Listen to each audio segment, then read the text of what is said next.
আনোয়ার প্রতীকে মিছিল নিয়ে আসছেন। ধন্যবাদ।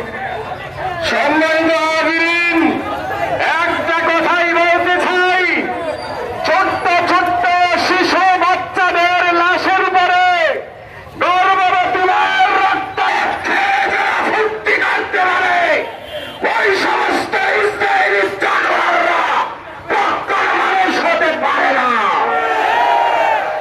জাতিসংঘ বিভিন্ন দেশে শান্তি প্রতিষ্ঠার নামে আসতে চায়, তাদেরকে বলবো পৃথিবীর সব জায়গায় শান্তি আছে, শান্তি যদি প্রতিষ্ঠা করতে হয় গাজার মুসলমানদের হত্যাকাণ্ড বন্ধ করুন।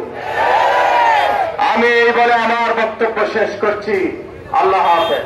এই মুহূর্তে বক্তব্য নিয়ে আসছেন হযরত মৌলানা সাইফুল মুস্তাফা সাহেব। হযরত মৌলানা সাইফুল মুস্তাফা। আসসালামু আলাইকুম ওয়া রাহমাতুল্লাহ। সংগ্রামী সাথী বন্ধুরা, আপনারা অবশ্যই জেনেছেন সেই ইসরায়েলের সরকার নেতানিয়াহু যে আমাদের ফিলিস্তিন ভাই বোনদের উপর যে বোমা হামলা করে নির্বিচারে হত্যা করেছে, আজ পর্যন্ত আমরা দেখি নাই, জাতিসংঘ একটা বিবৃতিও দেয় নাই।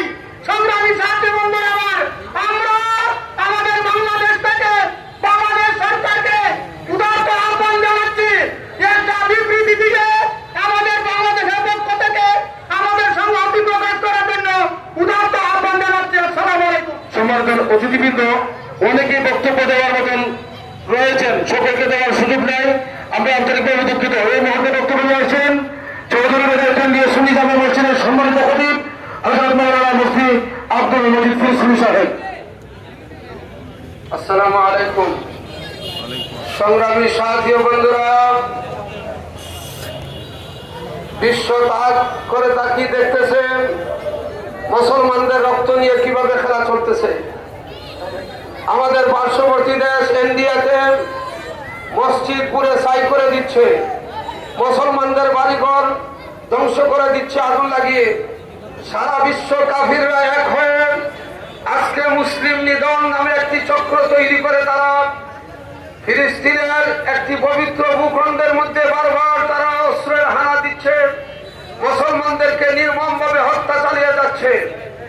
আজকে হবিগঞ্জ চৌধুরী বাজার কেন্দ্রীয় সুন্নি জামে মসজিদ থেকে আমরা বিশাল আকারের বিক্ষোভ মিছিল নিয়ে আজকে কোর্ট মসজিদে হাজির হয়েছি।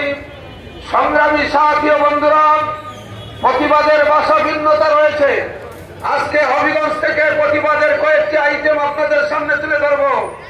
এক নাম্বার হচ্ছে, হবিগঞ্জে কোনো বাটার দোকানে কোনো জুতা কিনবেন না। ইসরায়েলের পণ্য বর্জন করতে সবাইকে রাজি আছে। ঈদের বাজারে কোন ইসরায়েলি পণ্য যেন বাসায় না ঢুকে। দুই নাম্বার হচ্ছে, সবাইকে এক হতে হবে। শত্রুদের কালো তারা চতুর্দিকে আমাদেরকে হানা দিচ্ছে।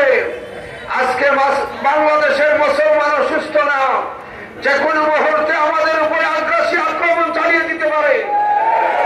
আমাদের রক্ত দিয়ে হলো, জীবন দিয়ে হলো, বদরের চেতনায় মুসলমানিত্ব রক্ষা করতে রাজি আছে কিনা?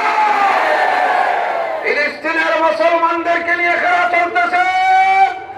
যদি আবার এইভাবে পুনরাবৃত্তি চলতেই থাকে, মুসলমানদের কোন দেশীয় বর্ডার লাগে না, সীমান্ত বাঁচি ব্যাংকে ফিলিস্তিনে যাবেন ইনশাআল্লাহ। সংগ্রামী সাথী বন্ধুরা, প্রত্যেকে